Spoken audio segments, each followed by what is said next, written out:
महाराष्ट्र की राजनीति एक बार फिर चर्चा में है और एक करवट लेने का इशारा दे रही है, जिसकी चर्चाएं हर तरफ होने लगी हैं। दो धड़ों में बटी शिवसेना के लिए एक बार फिर खबर है और चर्चा इस बात की है कि हो सकता हो शिवसेना एक हो जाए। आप सुनकर खुद हैरान रह गए होंगे। महाराष्ट्र भी पिछले कुछ दिनों से ऐसा राज्य हो चुका है जहां पर कुछ न कुछ ऐसा घटनाक्रम होता है कि वो चर्चा में आ ही जाता है।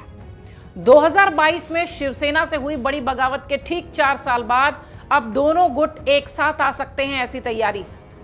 उद्धव ठाकरे और एकनाथ शिंदे, निशान, चिन्ह, बाला साहब ठाकरे की विरासत, इन सब को लेकर जो लड़ाई हुई थी, इशारा कुछ ऐसा है कि शायद दोनों पार्टियों के बीच गठबंधन हो जाए, या यूं कहें कि उन्हें इनकार नहीं है गठबंधन से। दोनों को एक बार फिर से एक साथ हो जाना चाहिए क्या?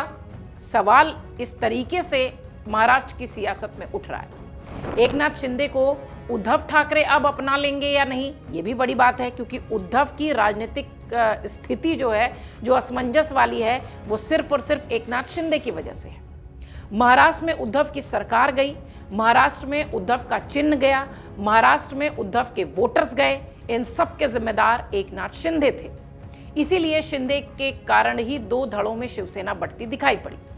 शिंदे के कारण ही उद्धव का दफ्तर छिना, शिंदे के कारण ही उद्धव के वोटर छिने, शिंदे के कारण ही वो पूरी तरह से महाराष्ट्र की सियासत से अलग थलग दिखाई पड़ रहे हैं। लेकिन अब चर्चा इस बात की है कि महाराष्ट्र में एकनाथ शिंदे और उद्धव ठाकरे क्या साथ में आ रहे हैं।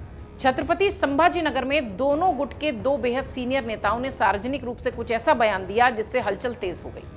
पीटीआई की एक रिपोर्ट के मुताबिक शिवसेना के नेता अंबादास दानवे ने बीजेपी पर आरोप लगाए।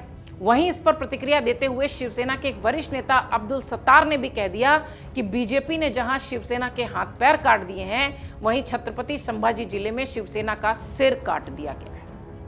ये दोनों बयान अगर कनेक्ट करके देखिए तो एकनाथ शिंदे की पार्टी की शिवसेना के बड़े नेता और उद्धव ठाकरे की पार्टी के शिवसेना के बड़े नेता, अब ये दोनों नेता जब एक बोल बोल रहे हैं तो चर्चा इस बात की है कि हो सकता हो ये दोनों बोल एक स्वर में दिखाई देने लगे। जब दोनों नेताओं से सीधे तौर पर पूछा गया कि क्या शिवसेना के दोनों गुटों को दोबारा मिल जाना चाहिए, तो इस पर उनका जवाब काफी पॉजिटिव था, सकारात्मक था।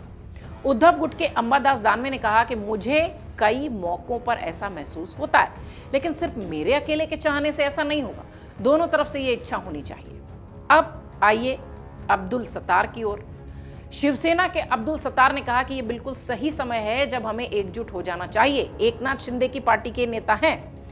उन्होंने कहा कि अगर हमारे उप मुख्यमंत्री एकनाथ शिंदे साहब इस बात के लिए रजामंद हो जाते हैं तो दोनों पार्टियों को एक होने में जरा भी देरी नहीं लगेगी। दरअसल गणित समझिए, दोनों गुटों के साथ आने की वजह बीजेपी है। जब दोनों गुटों की समस्या एक ही है तो एक स्वर हो जाने में कोई दिक्कत नहीं होगी महाराष्ट्र में, क्योंकि महाराष्ट्र का इतिहास ऐसा रहा है, कभी दोस्त इतने घनिष्ठ दोस्त होते हैं कि वो एक दूसरे के लिए कुछ भी कर गुजरने के लिए तैयार होते हैं, और कभी इतनी गहरी दुश्मनी हो जाती है इन्हीं दोस्तों के बीच कि एक दूसरे को गिराने के लिए, पार्टी दफ्तर छीनने के लिए, पार्टी का चिन्ह छीनने के लिए किसी भी हद तक जा सकते हैं। ये दोनों वैसे ही व्यक्तित्व के नेता भी हैं और ये दोनों वैसे ही पार्टी के सदस्यों के साथ मिलकर इस तरीके की चीजें करते रहे। शिवसेना की दोनों धड़ों का ऐसा मानना है कि बीजेपी महाराष्ट्र में क्षेत्रीय दलों के वजूद को खत्म करना चाहती है। हालांकि ये आरोप बीजेपी के ऊपर पिछले कई समय से लगते रहे हैं। अंबादास दानवे ने अपने बयान में कहा कि बड़ी मछली हमेशा छोटी मछली को निगल जाती है। बीजेपी इस वक्त महाराष्ट्र में शिवसेना और एनसीपी दोनों के साथ यही कर रही है।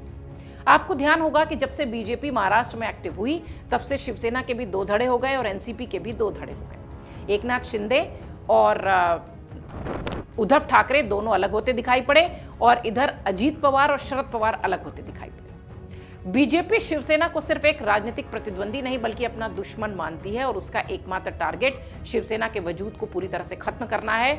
ये शिवसेना में उद्धव गुट के नेता कह रहे हैं। वो कहते हैं कि जो लोग पार्टी तोड़कर अलग हुए थे, अब उन्हें भी इस कड़वे सच का एहसास होने लगा है। जब पार्टी का कोई बड़ा नेता इस तरीके की बात कहता है तो ये सिर्फ उसकी बात नहीं होती, निश्चित तौर पर पार्टी के भीतर इस तरीके की चर्चा हुई होगी।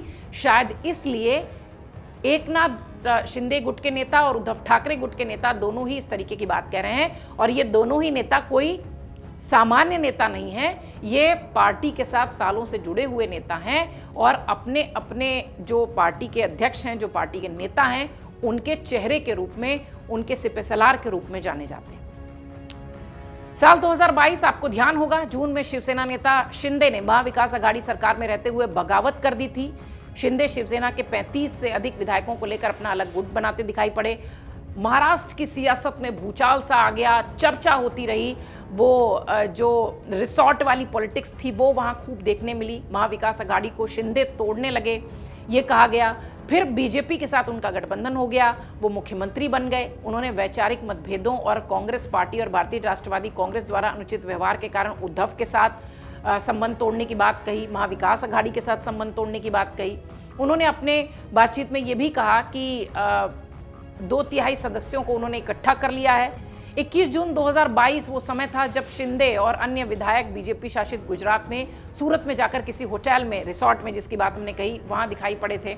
शिंदे के विद्रोह के परिणाम स्वरूप उद्धव ठाकरे ने महाराष्ट्र के मुख्यमंत्री पद से इस्तीफा दिया था। इसलिए मैंने शुरुआत में कहा कि उनसे कुर्सी भी एकनाथ शिंदे की वजह से छीनी, उनका दफ्तर, उनका निशान, उनके वोटर्स, सब कुछ एकनाथ शिंदे ने छीन लिए थे। अब क्या ये दोनों साथ होंगे, ये एक बड़ी बात होगी।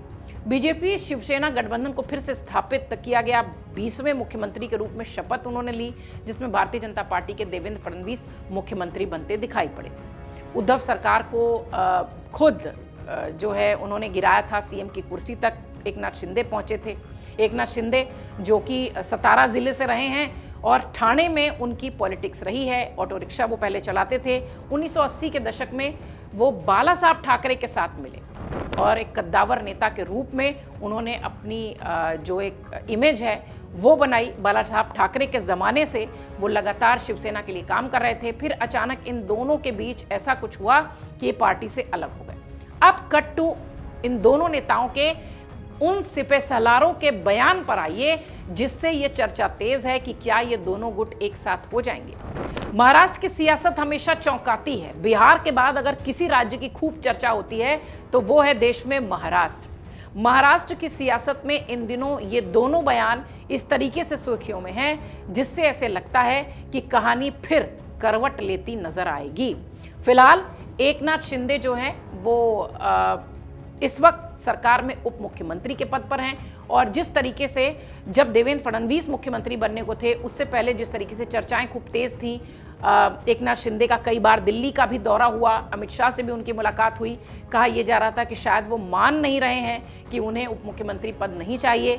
उनके कार्यकर्ताओं के भी बहुत सारे बयान आते रहे, उनके नेताओं के भी बहुत सारे बयान आते रहे, लेकिन आखिर में सब कुछ ठीक कर लिया गया।